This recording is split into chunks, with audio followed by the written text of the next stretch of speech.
Pengertian atom. Menurut pengertiannya, atom sendiri berasal dari kata dalam bahasa Yunani yang memiliki arti tidak bisa dibagi. Secara tidak langsung, arti dari kata atom ini merupakan sesuatu yang sangat kecil di mana tidak dimungkinkan untuk memisahkan atau membaginya lagi menjadi beberapa bagian.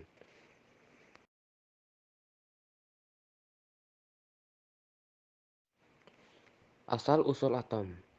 Menurut sejarah yang tercatat, penemu teori atom adalah seorang yang berasal dari Yunani, yakni Demokritus. Demokritus merupakan tokoh ulung terkait teori atom. Dalam hal ini, Demokritus mengemukakan bahwa benda-benda yang ada bisa dibagi menjadi banyak bagian yang sangat kecil. Bagian-bagian benda tersebut akhirnya tidak akan bisa dibagi lagi.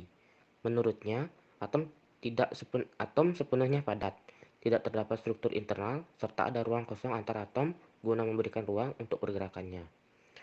Demokritus mengatakan bahwa ada perbedaan sifat dari material yang berbeda. Atom memiliki perbedaan dan dibedakan dalam beberapa bentuk, massa, serta ukurannya. Berdasarkan pada model atom yang ia buat, Demokritus mampu menjelaskan jika memang atomlah yang menyusun benda-benda.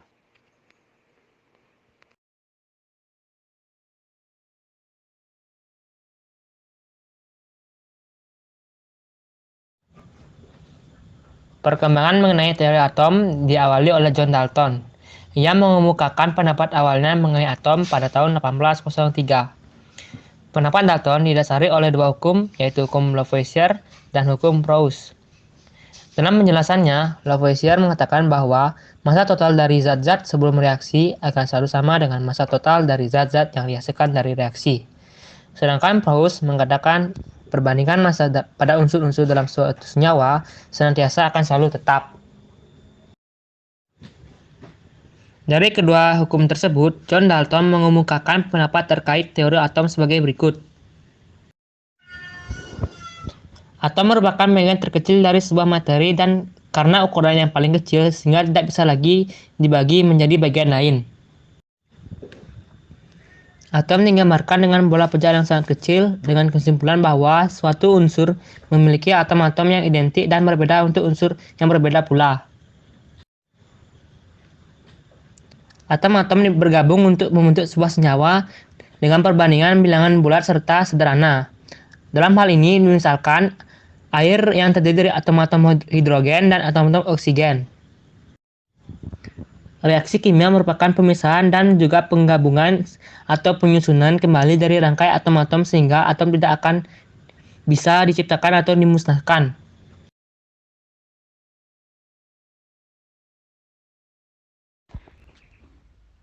Teori atom Thomson. Dengan penemuan elektron oleh Thomson pada tahun 1897, dalam hal ini disimpulkan bahwa elektron merupakan partikel yang bermuatan negatif. Penemuan yang dilakukan oleh Thomson ini diperoleh melalui sebuah percobaan dengan menggunakan tabung sinar katode.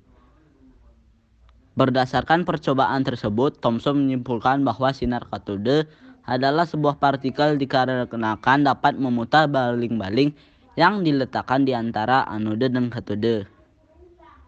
Isi dari teori atom yang dikemukakan oleh Thomson adalah atom merupakan sebuah bola pejal yang memiliki muatan positif. Selain itu, di dalamnya tersebar elektron yang memiliki muatan negatif. Rincian teori atom yang dikemukakan oleh Thomson memiliki beberapa kelebihan dibandingkan dengan teori Dalton. Yang pertama, detail teori atom dari Thomson membuktikan bahwa atom bukan merupakan bagian terkecil dari suatu unsur. Hal ini dikarenakan Thomson menemukan adanya partikel lain yang bermuatan negatif dan terdapat pada atom. Yang kedua, membuktikan bahwa atom bersifat netral yang tersusun dari partikel-partikel yang memiliki muatan positif dan negatif. Yang ketiga, membuktikan bahwa adanya elektron dalam semua unsur benda.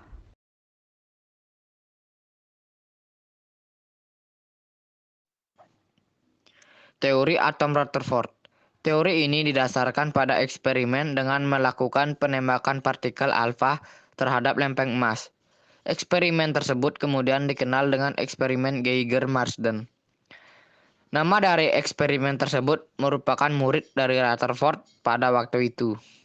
Ia bersama kedua muridnya tersebut melakukan percobaan dengan menembakkan partikel atau sinar alfa terhadap lempeng tipis emas. Partikel alfa sendiri merupakan partikel yang memiliki muatan positif, bergerak lurus, serta memiliki daya tembus yang besar. Dari percobaan yang dilakukan tersebut, sinar alfa ada yang dibelokkan, dipantulkan, dan diteruskan. Hasil yang didapatkan dari percobaan tersebut kemudian dikembangkan menjadi sebuah hipotesis teori atom Rutherford yang menyatakan beberapa hal di antara adalah sebagian berikut. Yang pertama, elektron yang memiliki muatan negatif bergerak mengelilingi inti atom yang bermuatan positif dengan kecepatan yang sangat tinggi. Yang kedua, atom memiliki inti atom yang bermuatan positif dan menjadi pusat massa atom. Yang ketiga, penyebaran partikel alfa tidak dipengaruhi oleh adanya awan elektron sebagai besar dari atom merupakan permukaan yang kosong atau hampa. Dan yang keempat, sebagian kecil dari partikel alfa yang lewat akan dibelokkan dan sedikit sekali yang dipantulkan, sedangkan sebagian besar lainnya tidak mengalami hambatan. Pada tahun 1922, berdasarkan eksperimen yang dilakukan sebelumnya, Rutherford menyangkal teori atom yang dikemukakan oleh Thomson. Ia mengatakan bahwa atom memiliki inti yang merupakan pusat massa dan diberi nama nukleus yang dikelilingi oleh awan elektron yang bermuatan negatif. Pernyataan ini kemudian dinamakan dengan teori atom Rutherford. Dalam perkembangannya, teori ini memiliki beberapa kelebihan, yaitu yang pertama, dapat mengembangkan serta menjelaskan bentuk lintasan elektron yang mengelilingi inti dari atom sehingga mudah dipahami. Yang kedua, dapat memberikan kesimpulan bahwa atom tersusun dari inti serta elektron yang mengelilingi, di mana satu sama lain terpisah oleh ruang hampa. Dan yang ketiga, dapat menjelaskan pergerakan elektron di sekitar atom.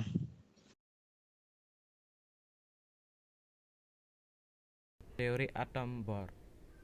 Penjelasan yang diberikan oleh Bohr mengenai atom hidrogen adalah gabungan dari teori klasik yang berasal dari teori atom Rutherford dan teori kuantum yang dijelaskan oleh Planck.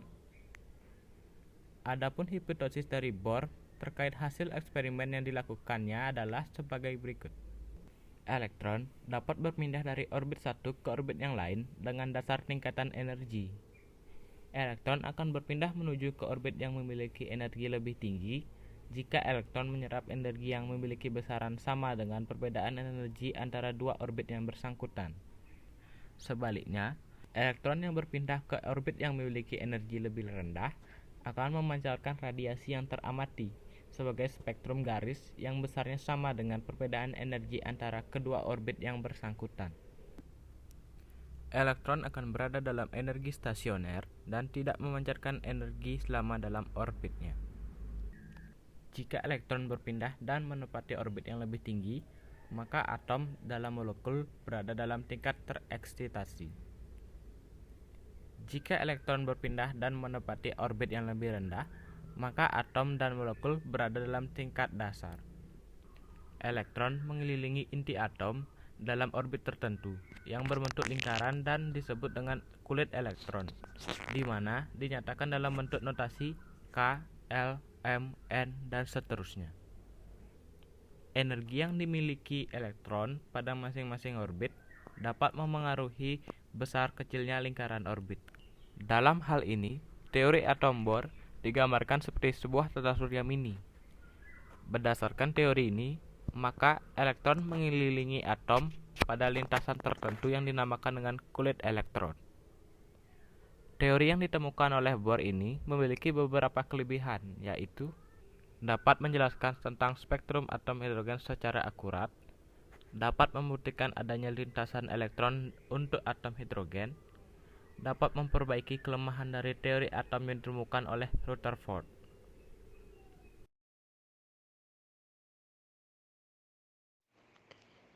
teori mekanika gelombang. Dalam hal ini ada tokoh Prancis bernama Louis de Broglie. Ia menyempurnakan kelemahan dari teori atom yang dikemukakan oleh Bohr. Ia menjelaskan bahwa elektron tidak hanya bersifat partikel, namun juga bersifat gelombang.